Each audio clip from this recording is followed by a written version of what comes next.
Today we're at the Harp in Ocean Beach, and I'm having a few beers with Miles Doughty. My man. Cheers.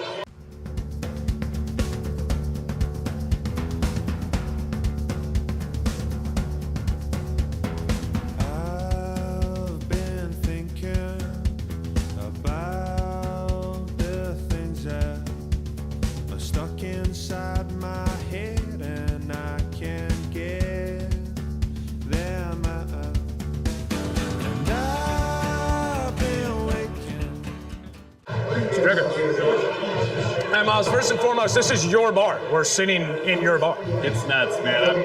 What's cool is I'm one of the partners here. I have a couple other guys that have created this amazing place for Ocean Beach. And what's rad is it was an Irish bar before, and for us, like coming in, my family's Irish. It was like perfect. I was like, there's no way we're changing the name of this place. Let's just create a new culture and kind of get the energy back to where it was. So you came in late. How much are the bones of this place still here? Like, did you tear things down, build things up, especially the bar? Because I feel like what makes an Irish pub is its bar, right? Yeah, I mean, honestly, we kept all the bones. This is an old building, over 100 years old, and for us, we kept all the bones in it. Basically, we call it putting lipstick on a pig, where you paint everything, you fix up everything with new TVs, new sound system, all the coolers.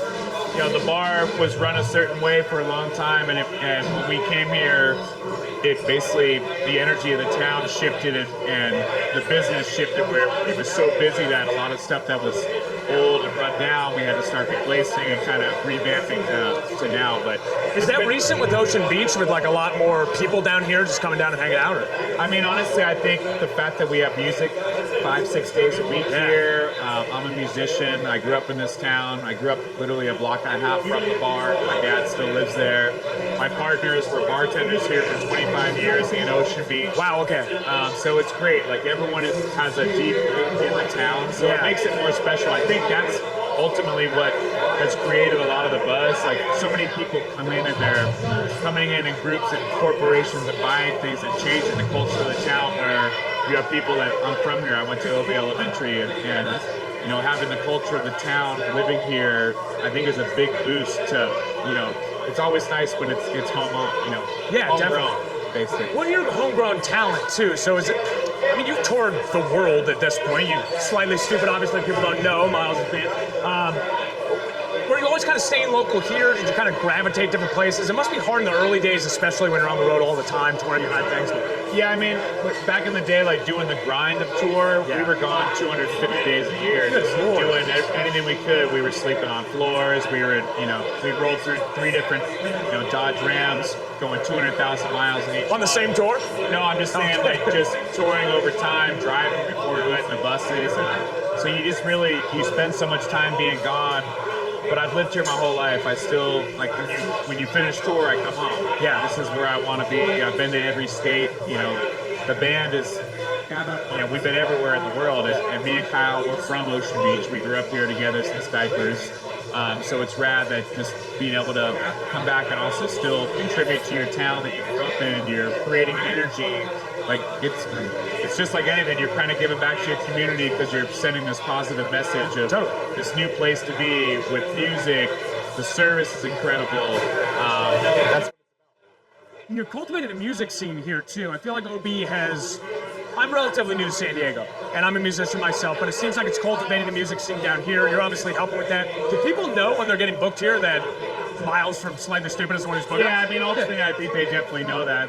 That's part of the allure as well. That's because and what's cool is that so many young bands that are doing the scene, they get to play here, and they're open. It opens up a different avenue for them. And all my friends that we've met for touring play here, and it's just incredible. Like, we had a benefit for Jamaica a couple weeks ago, and the guys from Stick Figure were here, so the guys from Pepper were here, Boosted was here, Olympic, Guadalajara, Capo Kelly, all these people, Man of the Forest, Sierra Lana. And just playing this bar. Yeah, and we did it all in one night, and it was incredible. And that's just the energy of this town and all the bands that played here. It's so much fun when they go, it's nice to play big places, but when you play a place like this, it's like stripped down and raw. Yeah, and I mean, it's not a small bar, but it's a small for like a music venue, especially for acts of that size. So it must have been packed in. I mean, it holds 200 people, and so those kind of shows, we call it nuts to butts almost. Yeah, absolutely. But we're at capacity for those shows, and the incredible thing about that fundraiser, we raised over 41 grand with 200 people, which is incredible. You know what I mean? So that's the power of community. That's what's rad about this town, especially when you need people like to come together. They do, and you know, my partners here, like I said, they've been bartenders in this town forever. Our fourth partner runs Open Ads down the street. Oh yeah! Oh my gosh! Of course. Yeah. So it's just great to have all these guys come together to try to create something special for the town. Because my job is my band. This is like my clubhouse. You know what I mean? Like it's like I love that. Everyone in town, like my family comes here. I have a big Irish family, and now it's their clubhouse. Like my dad and my uncles, my cousins. You find them here. The Friendly Sons of St. Patrick. Are they here right now? And they're literally, they're not here, but the Friendly Sons of St. Patrick are here having their like quarterly meeting, which is great. So you have all these people in the community coming together. That's what I love. Like that, to me, everything is about, you know, the power of people together is so much stronger, and it's rad when you can do it for a great thing. Totally. I mean, that's what a pub is supposed to be, right? It's a public house for everybody to go. And there's so many stories already to be told. Oh yeah, we've had and this, made. Yeah, but we've had this place 18 months, and it's already like there's like there's like a word through town, like a word of mouth of just the energy that comes to this place. That's what I love. Yeah, to me, that's what it's about. Your own attitude about it, I think, is infectious. You mentioned for younger bands when they're coming through, it's like an opportunity. When you were coming up, first off, I read this, I don't know if it's true. You were signed by Bradley Nowell, is that the first that you ever signed by? That's a crazy story. Yeah, it was nuts. I mean, me and Kyle, we were just like 16, 15 years old.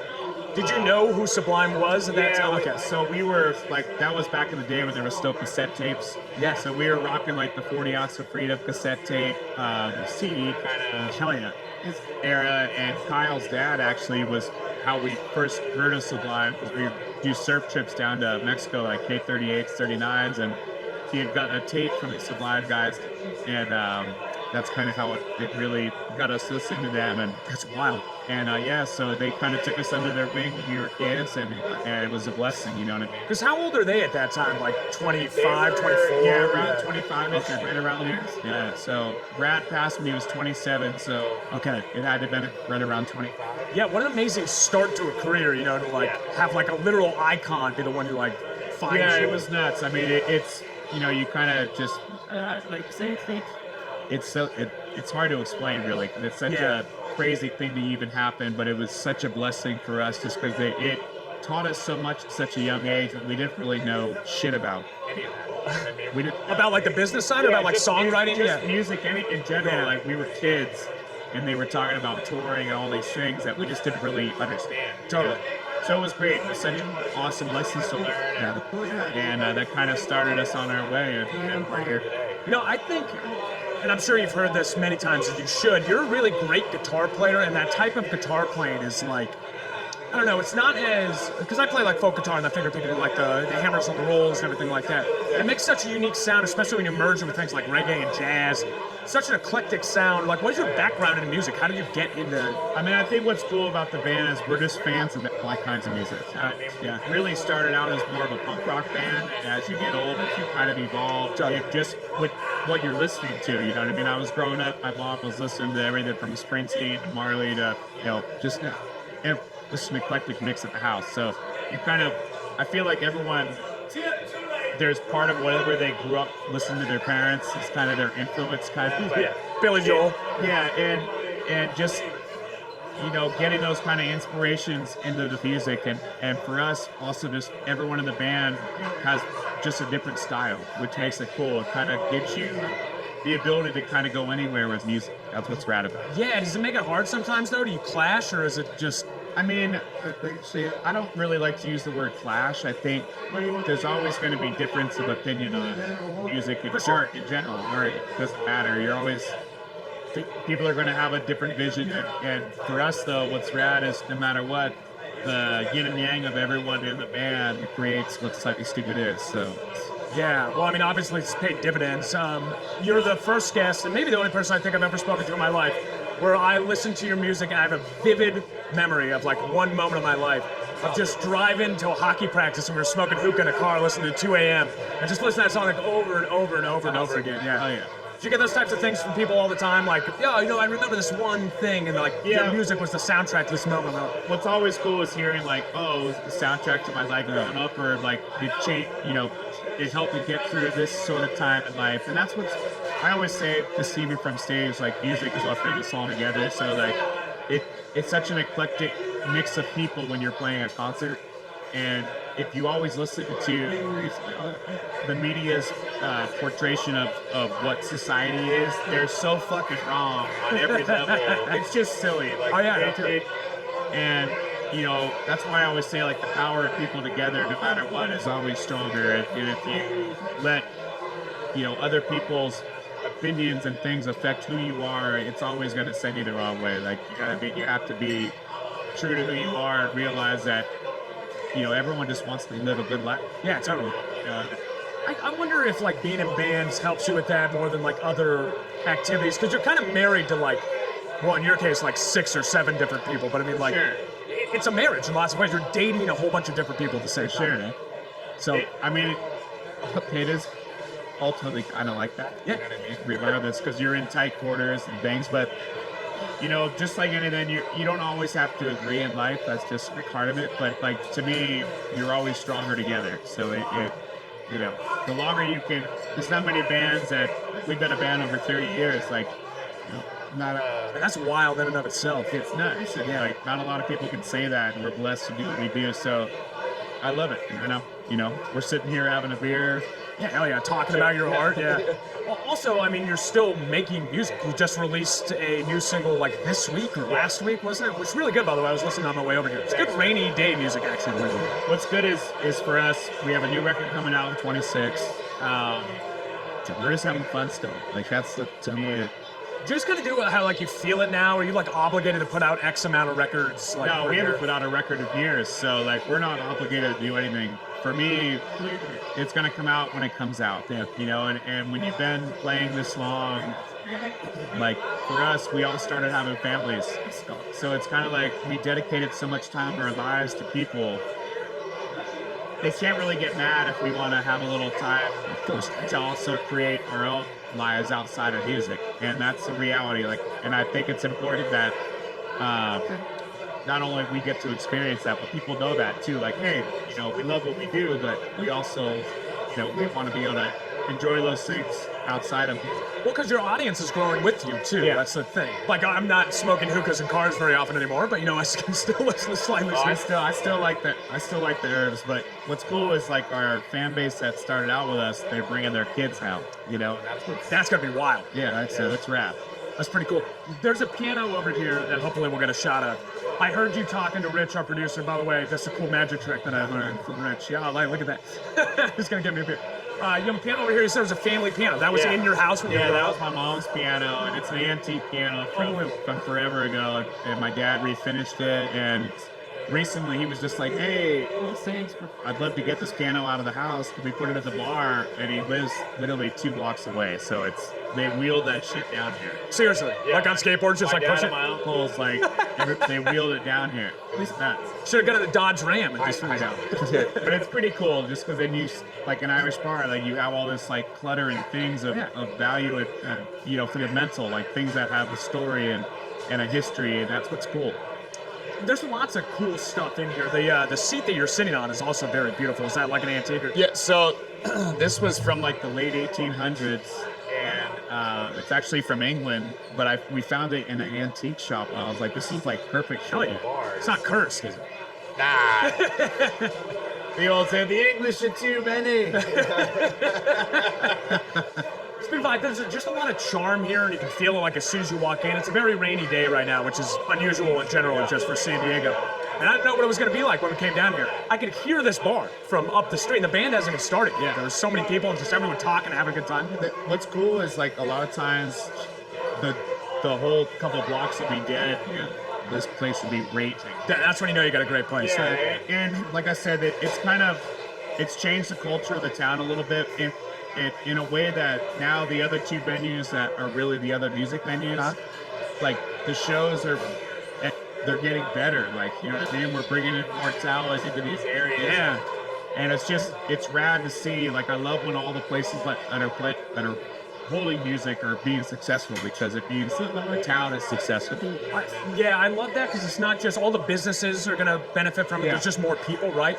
But also, in order to cultivate a scene for anybody to succeed like at it, you need to have other successful people around. Yeah. You can't really do it in a vacuum. No. So it's not, you're not in competition with each other. At least the artists aren't. I don't know about the venues, but No, I mean, for me, like, I already know what we have as far as just the special, for what this place is, but you want the town to succeed. Like, that's the whole point of what we're doing here, is it's amplifying the culture of the town. It's bringing joy to people. You want the other music venues to do that. thank you, Mitch. Smart man, look at that. But you want that. Yeah, absolutely. It's to not want that is asinine for your own town. Like, you want people to have that. Yeah, of course, whether you're a business owner or not. I mean, you live here, you want it to succeed, right? Because if it's not, you're going to live in a dead town. That's not what you want. And it's so cool, just the fact that, the guys from Winston, you'll see some of the guys here, we'll be there, or at THC, some of the guys will be here, we'll be there. And that's what's cool. And you want that for your town, and that's what's going to make it flourish in the next couple decades, is that kind of mentality. Yeah, and maybe like the next Slightly Stoopid emerges out of one of these venues. When you were starting off, what type of places did you play at? Were you playing at bars like this? Oh yeah, and smaller. You know what I mean? Did you play when you were in high school? Yeah, I've been At the bars, yeah. Did your Yeah. parents like have to come and sit? Yeah. Yeah. I did the same thing in Reno. When I played. They or you play and they kick you out. Like, there's no, you walk right out the back door, Right. And back then it's like you played for $50 to get to the next town, whatever you have to do. But what's cool about this place is, like, all my friends, everyone I ever knew growing up is here. All my family is here. So it's just like an extension of being home or at a family function. I guess what it's like the most, when people dream of owning a bar, it's like exactly that. I could walk down to it, right? Well, what's funny is the guys that I partnered up with, we've been talking for years about owning a bar together. Just like, it's be killer. And we were supposed to be buying a bar down the street that literally, it wasn't a music venue at all. It was just a bar. Okay. It held like 50 people, but that was like, hey, we're getting this place. Yeah. And we got wind that the Harp was going for sale.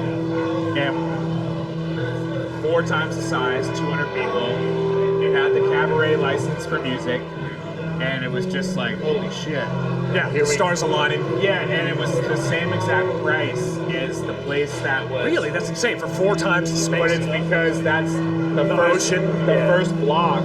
We call this second block, where it's always like nothing really happens. There's no foot traffic. Okay. You know what I mean? So now there's foot traffic because our music is, you can hear it all the way down the street. Yeah. So it's been great, man. And it's brought new life to second block, really. I love it. I mentioned, I want to talk about your music a little bit. I mentioned 2 a.m. earlier. What's the story behind that song? Is that a autobiographical? Kyle actually wrote that song. Really? Okay. Yeah, and just like, what's great is the horn line starting out, everything kind of ignites. Like, everywhere you go now, if we start that song with that horn line, it's like insane. And really it's just in these areas growing up.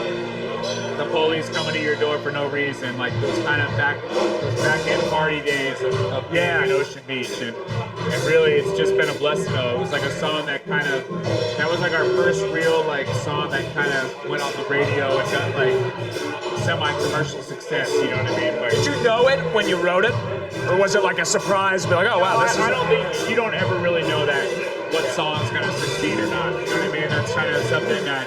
It's kind of luck of the draw, especially if you don't have like the push of the machine, where they go in and they're getting the maximum spins on the radio station because the record company goes in. And so we didn't really have that. So it was kind of an organic success. It started to get successful at 91X and K-Rock. Oh yeah, hell yeah.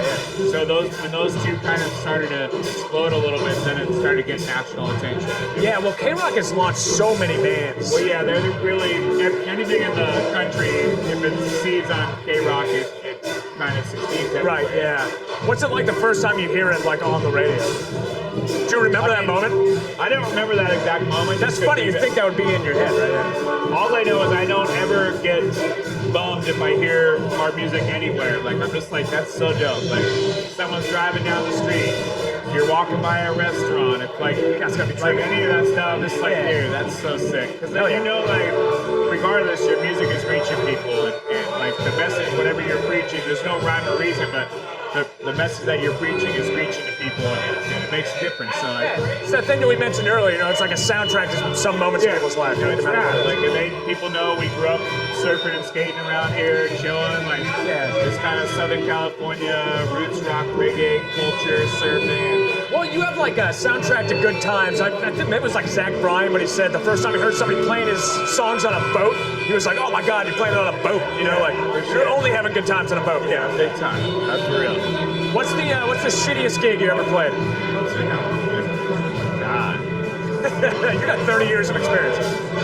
I think like there's definitely been just weird gigs, but we were playing somewhere in Middle America where they turned the venue into a club at a certain time of night, and they started letting all the club people in before the show was over, and it just like got all crazy and weird and just fucked up. And Was it like ravey type of people? it was no one that would ever go to a Slightly Stoopid show. So it was like this clash of cultures like together, just nuts. It was just bonkers. Did you ever play like a really weird bill where you were opening for like, I don't know, like Danzig or something like that? We played with what were they called? Lincoln Park, Oh, okay. and it was that was the worst gig ever. Really? Oh no. It was just the worst gig ever.